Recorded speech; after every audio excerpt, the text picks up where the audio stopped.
Hi, I'm Simon, the founder and CEO of Blox, and I'm going to give you a quick walkthrough of some of the key features and how you can get started.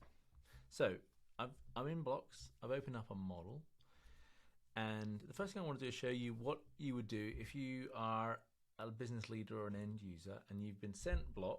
Somebody pressed the share button and plugged in your email address and they sent you a link. Then you've been asked to come and plan in Blox. So what you would do is first you're seeing the different blocks that exist in this model. Think of these like tabs in a spreadsheet. So when you first open a spreadsheet, you have a quick look and see what tabs are there, figure out where you're going. So I am a user. I've been asked to come and plan here. First thing I want to do is jump into my revenue. And then I could look at workforce costs and other things, but just to keep it simple, I'm just going to show you revenue. So this is revenue. So in the middle, I can see all the data. So I can see different KPIs and different metrics. I can scroll across here to look at some of the things that are available to me. I can see this chart showing me all the detail by product, and I can scroll down and there's a table at the bottom. And this is like an expandable sort of table with different options, so you can look at different annual summaries or monthly level. You can export it out to a spreadsheet. You can do tons of things here. So this is like I'm looking at my data, I'm analyzing, I can see what's happening. And then on the left, you've got your inputs. So if you're planning, these are the different inputs that you'll be plugging in, places where you'll be plugging in data. And then you've got some scenario modeling over here. You can navigate at the top using this breadcrumb. If you need to jump to different places, that's really nice and easy.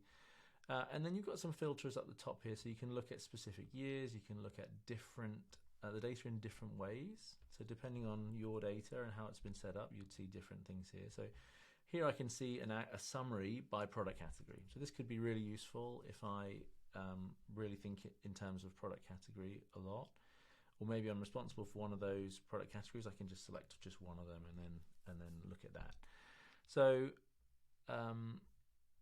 so let me just go through and take a look at some of the inputs. So first thing, you've got the option to enter or edit the different products that are available here. So so these are the different products. I can look at this in a grid view if I want to just see a big grid.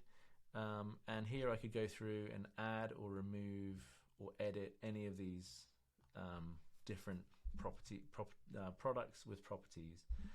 So that's the first thing. Then you can get into planning for the different assumptions as part of building up your plan. So in this case, I've been asked for my units sold. And so what it's asking me is for like an average monthly value and like whether it's going to grow month over month. There are different ways you can input your data. So you could just click on monthly and then you could just type a number in every month if you want to. Or you can do annually and you can have different assumptions annually. So that's really flexible. But in this case, you can just jump in, change the number. So if I want this to be 350 for this product, straight and 12, bosh, straight away, it goes straight in, it recalculates everything. So we'll see the impact and the result immediately with any of these inputs. So that's inputs, that's data. You can also do some scenario modeling. So let's just say you want to do a broad brush, like, okay, what happens if I raise this by 23%? This is what it would look like. If you want to, you can save that to a new scenario and then you can compare, or you can just reset that. So you can kind of play around with scenarios and with different sort of sliding assumptions up and down. Planning is tough. You're kind of making a judgment call on what you think is going to happen in the future. So you want to be able to sort of drag these things around up and down. And then we've got scenario modeling built in. So you can choose which scenario you want to look at, and it remembers. So here I'm looking at Nov 23, rolling forecast, and then I can press compare. And this is really powerful because now you can start to see the variance and the difference between different scenarios. So this baseline, this is my base forecast, my base budget for the year. And so here I can see that throughout the year I've beat it a couple of times, and I'm projecting I'm going to beat it significantly in the future. and I might that's great, but I need to get comfortable whether that's realistic or not. What we do with the compare feature, we compare everything right across all the detail in the whole model. So you can look anywhere.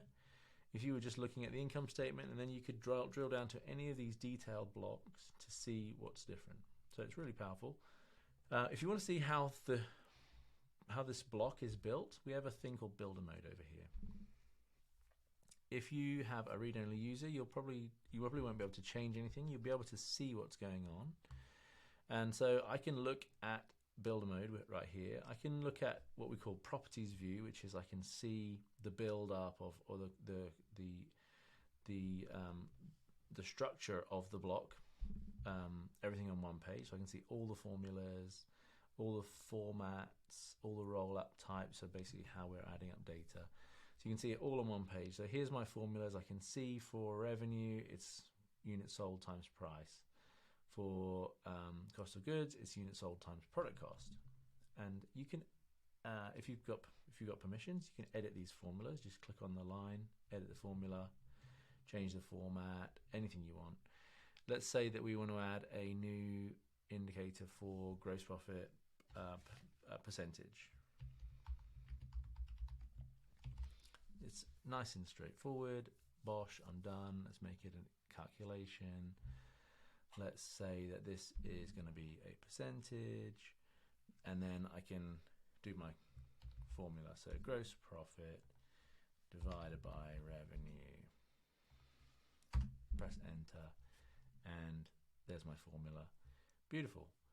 I can choose how that's going to roll up. So if I just go back to the data view, you can actually be doing this building while you're looking at the data, and this is where we can see, okay, now it's calculating the right percentage for every different product, but at the total is summing by default. So now let's just change this property to a ratio, and then it will actually recalculate that at the top level. There we go. So that's builder mode. You can add new calculations all the time and jump back into planning mode, and you'll be able to see those new items there in the table. Drill down, look at specific products, look at the total. Absolutely your choice how you want to do it. So that's a quick overview of blocks and some of the things you can do. You can jump between different blocks. So this is really powerful. You've got the ability to compare. So if I switch on compare, I'm comparing my rolling versus my baseline. I can see what's going on at a very granular level, let's say. So here I can see my revenue forecast is up for the future quarters. My operating expense is down. And I can see all the detail of what's going on, and then from there I could jump back and see what's going on with my operating expense. I could jump into that block and take a look at the detail there. So that is that.